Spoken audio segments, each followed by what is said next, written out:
It's a brand new week in the world of Arsenal, and the football never stops. A final week, of course, though, before the international break, but two big games to come in two massive competitions, starting with PSG. This is the Arsenal News Show.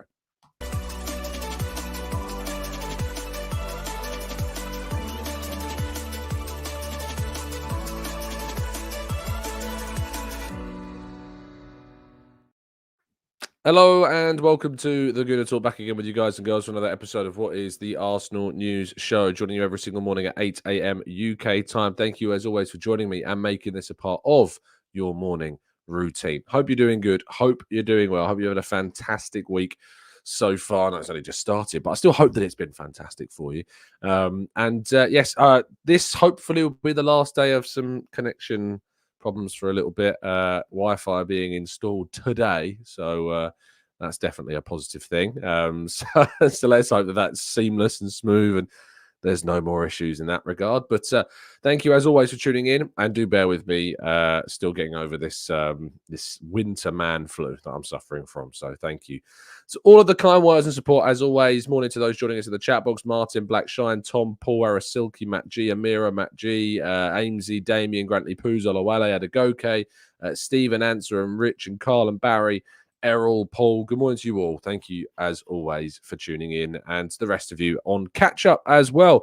That is also massively appreciated. Jumping, though, straight into today's stories, we start with a very hard-fought win for the ladies in the WSL. 1-0 win for them against Leicester. You know, they can keep a clean sheet. We can't. Yeah, certainly the women's side doing a good start and returning from that 2-2 draw with Manchester City in their first team. So that is certainly a very positive thing indeed. And the Premier League, we need to do a roundup, of course, of all the weekend's action. There's still another game to play tonight. Bournemouth play Southampton, which means that, of course, Bournemouth will have one day less. Southampton will have one day less rest ahead of Arsenal's game against them, but Arsenal have that Champions League game this week to worry about.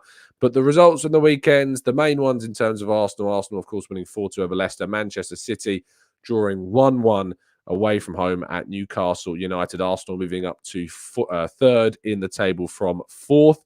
Another big result, of course, in the state of the top four race was Aston Villa yesterday drawing 2-2 with Ipswich Town, which meant that they dropped below Arsenal by a point in the current title standings. Liverpool went to the top of the table with a 2-1 win over a very depleted and ill-stricken Wolves side. Chelsea moved up into fourth place with a 4-2 win over Brighton Hove Albion. Cole Palmer getting 4 goals in that game. Very impressive performance from him. Fulham winning 1-0 away at Nottingham Forest. A good result for them, moving them up, believe it or not, to 6th in the table. Tottenham Hotspur winning at Manchester United. A red card for Bruno Fernandes sees them move up to 8th in the table, and Manchester United dropping down to 12th after Brentford got a 1-1 draw with West Ham as well. As I mentioned, there is another game tonight, but Crystal Palace dropping into the bottom 3 and below Everton after they've had a winless start to the season after 6 games. Oliver Glasner under a lot of pressure, Everton reprieving some of that pressure and moving up to 16th place after that 2-1 win. Although I was speaking to a Palace fan on Saturday evening, and they said that Everton have always been something of a bogey side for them, so it might just be a one-off for Eberechi Eze's side. I spoke with Declan Rice after the game against Leicester this weekend, spoke to him about a number of things. You may have listened to his interview with TNT Sport after the Atalanta game last week, where Martin Keown asked him about Gabriel Martinelli and him missing that big chance that, of course, he had in the end of that game. Well, I was curious after Martinelli scored to get Declan's thoughts on Martinelli, to which he says a goal, an assist, probably 2 more chances he had, and he works every day in training on these types of chances, these runs, these finishes. It was only a matter of time before he got back on the score sheet, so I am delighted for him today. He was also asked a number of questions kind of about the run of games that Arsenal have got, the PSG game coming up, just the mental side of that challenge, and he says mentally it's tough. The anxiety is through the roof. You know the pressure of playing for Arsenal. You have to win every game. And if you want to win Premier League and cups and compete at the top, you need to be at your best and you need to win. Otherwise, the pressure mounts. So when that second goal went in for them today, one thought is we can't lose this game. We have to keep going. At the end, it is like a sigh of relief because we won the game and we deserve to win the game. That was probably the most comfortable we've been in the first half all season in terms of passing the ball, dominating the ball. There are lots of positives to take, but still so much for us to improve on.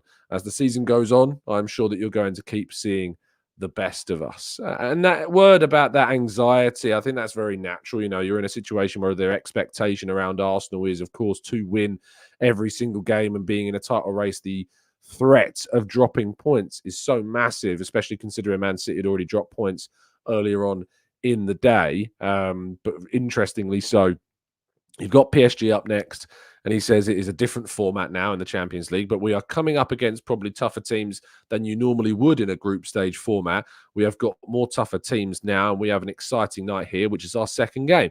Usually you would find these games in the quarterfinals or the semi-finals, so for it to be our second game is massive. It is a big game because we need to get points on the board in this new format, and we will be ready, and we are excited because we have not played PSG before, and they are a top team. So we will be ready for that one. And that game is, of course, tomorrow evening. I'm looking forward to being down at the Emirates and watching that one. And, of course, there's some interesting news to come out from the team, including the latest on Riccardo Calafiori, the Italian international, has seemingly suffered something of a strange injury. He was spotted after the game in the mix zone with a compression strapping around his left knee. Suggestions are that he may have got injured during the celebrations of the Leandro Trossard goal. If you watch back the celebrations, Arsenal actually posted, I was quite surprised to see Arsenal post this video, in fact. Arsenal posted the video on their timeline yesterday of the Leandro Trossard celebrations. If you watch how Calafiori twists and turns during that celebration, it looks like his knee somewhat buckles, which is not a great thing to watch at all. And he was spotted with strapping around that knee after the game. He does actually go down. There's a few fan videos that went out after the game as well. So we will find out the latest and more in-depth detail in Mikel Arteta's press conference and the open training session as well. There will be reporters, of course, at the Shelby Realty Training Centre this morning, watching that training session and seeing whether or not Calafiori is indeed going to be in that session. The press conference is quite early this morning.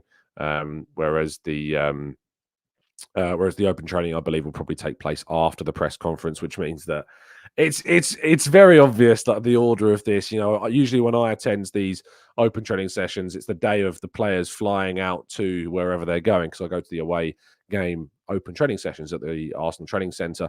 For the home games, what I've started to notice is that the open training session takes place after the press conference, because if it's after the press conference, if anything is spotted during the open training session, Arteta can't be asked about it. So I don't know if there's something tactical going on there. It's very clever, and I absolutely understand the reasons as to why. But yeah, I think that we all know what's happening. But yeah, Mikel Arteta will face the press ahead of tomorrow's game against PSG. He's expected to be asked about Calafiori, of course, updates on Mikel Moreno, Martin Odegaard, and, of course, how he feels about the Champions League situation. He may yet face more questions about Manchester City. I don't expect this to be a story that goes away too quickly. And, of course, after Sam Dean asked Arteta following the game against Leicester, he tried, I think, to nip it in the bud. But there will still be some questions, I think, perhaps on that situation. He may or may not want to answer them. I imagine he won't want to answer them, but he may or may not give a response to them. We will have to wait and see what he says. You shouldn't hang around to wait and see the benefits of what NordVPN can bring you, because you should dive right in and get those benefits straight away by heading over to nordvpn.com/Gooner to get yourself a significant discount off a 1 or a 2-year plan and get 4 months extra free on top of that, as well as a 30-day money-back guarantee with that too. So if you're not happy with the service for whatever reason, you can get your hands on that 30-day money-back guarantee, which is just a really good kind of policy to have on there, because they're so confident that the service will be very, very beneficial for you. Change your geolocation on your mobile, your tablet, or indeed your laptop is a must in 2024 if you're traveling or not, as well around the world. It is such a benefit to have. And not only that, but of course, Football Prizes, the sellout of the competition of the signed Patrick Vieira shirt, means that we should have a brand new prize for you to enjoy and discuss. And best of luck to, of course, all of you that did take part in the latest Arsenal offering. And as soon as there is a brand new prize available, you'll be able to find it on the competitions page of the Football Prizes website. So keep your eyes peeled over there, and best of luck to all of you that have entered into that competition. Well, let's go to part two and your questions right after this.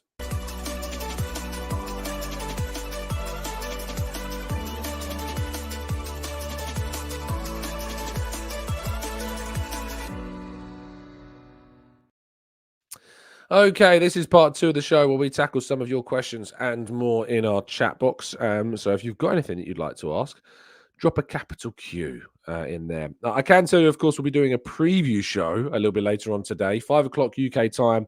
I'll be putting a message into our Discord server. Of course, in fact, I might just do it right now. 3 slots, 5 p.m. tonight for our PSG preview show. So if you would like to come on and you're in our Discord server and you're a member of the channel, you can, of course, do that. So yeah, get involved. I look forward to it. And if you haven't already dropped a like on the video, please do. I don't think I mentioned that at the start of the video, and that's a worry for our challenge. So make sure if you've not yet dropped a like, please make sure you do. Okay. Let's go to Bjorn, who seemed like Calafiori was grabbing his hamstring after the celebration, was after a header after he was shaking his leg. I guess, as I said before, we'll get more updates on the Calafiori situation a little bit later. Could be hamstring, could be his knee. There's a few rumors and kind of speculation flying about right now. We will get clarity, hopefully, a little bit later on. Amberley says Martinelli looks so much more confident after the goal that he scored. It was like a weight had lifted off his shoulders. I think you're absolutely right. He really did feel like a different player following that goal, and I think that is confidence that he will feed off from in the weeks to come. Let's go to Timothy says, Man United made Mickey van der Ven look good. Goodness me, that game was a hilarity yesterday, was it not? I'd be curious to know what your thoughts are about the red card. Do you think it was a red card challenge or not? Try and take your biased kind of thoughts off. Was it a red card for Bruno? Yes or no? I'd love to know your thoughts about whether or not you think it was. There was a number of moments in that game as well yesterday, I thought, where players could have been accused of kicking the ball away and going unpunished on a number of occasions. In fact, I think I saw Oliver Holt tweet about this yesterday. Let me see if I can find it.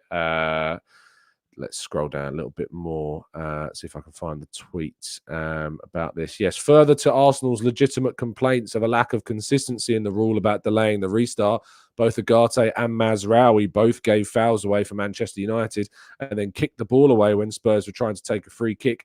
No yellows, not even a rebuke was seen. So yes, more delaying of the restart in these situations, and yeah, it's one of those where I think Arsenal are going to get. I think we're getting targeted. I really do. It's hard not to feel that way. As Stu says, isn't it awesome how much of an impact Calafiori and Timber have made? Yet with White able to come back in, I'm not worried about Cala having a bit of a knock. I did see Ben White after the game. He looked like it was moving quite comfortably, but it's difficult to know, of course, what his latest situation is. Timothy says, do you think that Erik ten Hag will survive until at least December? We need the easy 3 points. I'm worried that he won't. I'm very worried indeed that he won't. But it seems like Man United would go and get Southgate if they do get rid of Ten Hag, which I would love to see. I'd love to see that. Southgate at Man United, please. I would absolutely. I'd be enamored to see that happen. That'd be great. Let's go to Jamrock, who says never a red, but seeing Bruno leave the pitch was a justice for all the pundits who have been talking about how Arsenal played 2 times after going down to 10 men. I did enjoy seeing a lot of the reaction to Manchester United's approach after going down to 10 men. Of course, their scenario was different. So when they go down to 10 men, they're already behind in the game, whereas Arsenal had a lead in their game, but still very, very, very, very funny indeed. Bakary Lasagna says, by the letter of the law, Bruno went in studs up and should be off. In practical terms, he slipped and should have probably been a yellow at most. And this is the thing. This is kind of where I stand. If they're implementing the letter of the law, I don't think Bruno can have any complaints. He slipped, yes, but it's a dangerous challenge because he's out of control. and his studs are up and go into the shin of Maddison. I don't necessarily think in the context of common sense it's probably a red card, but by the letter of the law, by what they're applying to the rules today, which I think is mad, it is a red card. And so therefore the game continues to be ruined by the rule makers. I've said this before. The referees are secondary for me. Their inconsistency, their lack of ability is definitely worth a discussion and worth pointing out. But for me, it's the madness of the rule makers of this game at the moment, which I think are generating the worst case scenarios for referees, unfortunately, that are not good enough.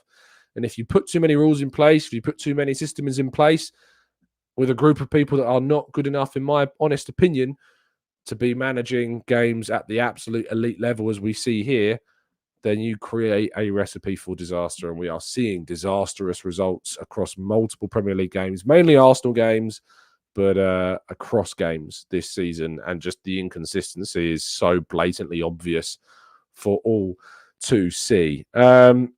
King says his studs didn't go into his shin when you watch it in slow motion. It's kind of one of those where like, the studs are up, he makes contact, and when the ref's given the red, the VAR is never going to overturn it. So again, it's just the way in which the rules are being implemented right now, which I think are the bigger problem at the moment. But that's kind of where we're at. Sally says unbelievably soft, in my humble opinion. Stephen says, I thought the red card was harsh. He does stick his leg out, but it's not a red. Yellow would have been more appropriate. Lars said, love seeing Bruno get sent off, but very soft red for me. Cole says it's a harsh call. So yeah, and like the Lisandro Martinez one, like you're absolutely right, Sally. The way in which Lisandro Martinez jumps in on Kamada and gets a yellow for that, that's a more dangerous challenge for me than the Bruno one. Far more dangerous, and yet it's punished nowhere near the same. So I can't get my head around the consistency and the application of the rules for one, and then another receives a completely different outcome. Carl says the referee always suspends his common sense when he gets onto the field. He is the same guy that sent Rice off in the Brighton game. It's the letter of the law, yes, but sometimes common sense is needed. Letter of the law, spelling out lol, says Louis, indeed. Jojo says Bruno slips okay, but then he tries to kick Maddison, but then it was not strong enough in any way or dangerous. A yellow card would have been enough. Fizzy says, do we have to start taking Liverpool and Chelsea more seriously in the title race? I think that Liverpool have always been taken relatively seriously in the title race. Yes, they've got a brand new manager, but they've never stopped having the players that, of course, have got them to the position that they got to under Jurgen Klopp. I think that Liverpool's start to the season has been very favourable. I don't think that's too wild to say. They have, of course, already lost a game this season at home to Nottingham Forest, but they've beaten a Brentford side who weren't particularly great in that game. They've beaten a very poor Manchester United team. They've beaten Bournemouth at home. They've beaten a depleted Wolves side in their last game. They've not necessarily been challenged too much to have Liverpool so far. And when those challenges come, and of course, I think Liverpool have got a relatively tricky run of games coming up very, very soon. If I have a quick look at the fixtures for Liverpool, and the same can be said for Chelsea. We talked about this yesterday. So Liverpool have got Bologna in the Champions League before they go away to Crystal Palace next weekend. They then host Chelsea before going away to RB Leipzig in the Champions League. Arsenal are at home then to Liverpool. After that, they then play Brighton in a back-to-back game. They got a League Cup game against them away from home before hosting Brighton at Anfield. They then host Bayer Leverkusen before hosting Aston Villa, and then they go away to Southampton before they play Real Madrid in midweek in November, before they then host Manchester City, and then go away to Newcastle before then going away to the game that cost them the league title last season, Everton. So their next run of games, Liverpool, is massive. I think at the end of November, we're going to have a much, much better kind of idea about the situations regarding who and who is not going to be in the title race. Chelsea, meanwhile, also have got a very difficult run of games coming up after they've had a relatively, besides, of course, that opening match against Manchester City. They have Nottingham Forest at home, which is, you expect them to win. But then they've got Liverpool away, they've got Newcastle, they've got Manchester United, they've got Arsenal, they've got Aston Villa, they've got Leicester away, Southampton away, Tottenham away. So they have also got Chelsea a difficult run coming up. So I think in the next month, And a bit into November, I think we'll have a much, much better idea, of course, who is going to be in the title race. But I don't think you should be taking the teams lightly. That's definitely not what I'm saying. But I am saying that Arsenal, comparative to those teams, have had a far trickier start to their campaign and their first 6 games than, of course, those teams have. Adrian says, last week, Pep, when replying to the comments from Arteta, said the 115 charges instead of the 115 charges. Was this a mistake? Or is that another 40 charges that we're unaware of? I think it was a slip of the tongue, Adrian, to be honest. I just think it was an error. I think it was a Freudian slip is what I would say. I don't think it was anything more than that. And I wouldn't read anything more into it, to be honest. I think all we've heard is that there is 115 alleged financial breaches. Of course, we don't know much about what's going on because the hearing is taking place behind closed doors. And that's a frustration. And I hope that we hear more soon, but it's difficult to get too much information about what's going on. Rich says, are we too reliant on set pieces? Is the appearance of that just because Ødegaard is injured? I mean, Rich, our goals yesterday, Martinelli's opening goal came from a cross from the right-hand side, not a set piece. Our second goal came from a cross from Martinelli to Trossard, not a set piece. Our third goal came from a set piece with Trossard, of course, in that corner. And our fourth goal was not from a set piece. So, no, I don't think so, Rich. I don't think we're too reliant on set pieces. Set pieces are just a big, big part of our game. So that's what's key. The Balaguna says 2 things that can be correct at the same time. He slipped and raised his foot to hit the player. He deserved the red card, in my opinion, says Balaguna. And King says, I think it's still very early days for Chelsea. They will score a lot, but that defense is not good enough and not physically strong enough to challenge for the league. Timothy says, just an observation on that farcical match. Man United players were literally jogging on their home turf. It shows a severe lack of buy-in from the players. You wouldn't get that with Arsenal, that's for sure. Culture Mark says, Tom, question, do you think that the ref for our game used his common sense to keep 11 against 11 by not sending off players from both sides who are on yellow cards and escaped second yellows? Maybe. Calafiori's lucky to be on the pitch with that challenge. I think it's on Buonanotte. I know that some people in the comment section yesterday were like, how can you say Calafiori's lucky to be on the pitch? The first yellow card he got wasn't really a yellow card. That's irrelevant. It's completely irrelevant to the conversation. The fact of the matter is he's on a yellow card. No matter how he got the first yellow card, he's on a yellow card. He makes that challenge on Buonanotte. He is lucky not to get the second yellow, in my opinion. And it's irrelevant how he gets the first yellow in the scenario of being lucky to be on the pitch, because he is lucky to stay on the pitch, in my opinion. But equally, Oliver Skipp is also very, very lucky to be on the pitch as well. So you could say maybe the referee, kind of by not sending Skipp off when he should have done, has decided not to send off Calafiori for what he should have been sent off for. So I think that's probably where we're at with that one. Sally says, morning, yes or no question. By the end of the season, will Ethan be a regular first team starter? And if so, in which position? No, I don't think he'll be a regular first team starter. I think that he will be a big player for us in terms of kind of coming off the bench, and he's gradually going to be getting there. But I think with Mikel Moreno and his integration into the team, I think that you'll see a midfield of Ødegaard, Moreno, and Rice develop gradually. Ethan Nwaneri will be a regular appearance maker. I think he'll be coming off the bench a lot. I think in cup games he'll get starts. I think we could rotate for certain games. But I think that Nwaneri will gradually be integrated, and eventually we'll start rotating more with players because we'll have much more depth in the squad as well. Phil says, Tom, when Thomas Partey leaves in the summer, who would you like for his replacement? I honestly don't trust his passing. He's so erratic and puts us into difficult situations on the transition. I think what needs to happen is I think that Declan Rice needs to be moved into the number 6 role on a permanent basis. Of course, I think Jorginho is likely to also leave in a playing capacity as well. So it might be that we still need to add another defensive midfielder to the group. That's not going to be an easy thing to do. But of course, I think you may see Arsenal change their structure of the midfield perhaps slightly so that we've got two more attacking style players in the 2-8 positions, and then Rice being the anchor of the team. And then, of course, you look to bring in somebody else. A question of who? The answer is I don't know. I honestly couldn't give you an example of a defensive midfielder that would be a backup to Rice that's of sufficient quality next summer. That's something that we're going to have to look into in the longer term, I think. Komodo Dragon says it's not luck, it's consistency. If he doesn't send Skip off, he shouldn't send Calafiori off. It's just the random inconsistency that ruins our games. Gary says, although it was a good finish by Justin, Calafiori got sucked in and misjudged the flight of the cross and left his position at left back vacant. And that is just something that he will gradually learn. Calafiori is chaotic. Calafiori is tenacious. But of course, we will wait and see how the impact of Mikel Arteta has on his his development at the club, if you will. Jano says, any news on Moreno's recent fitness? Arteta did mention that he'll be back into full training this week.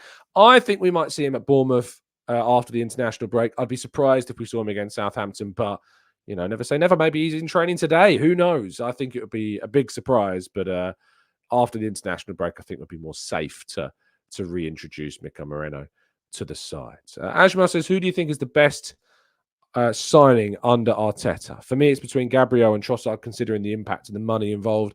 Martin Odegaard's, Ajmal. £32 million for one of the Premier League's best players is without question the best signing that we made under Mikel Arteta.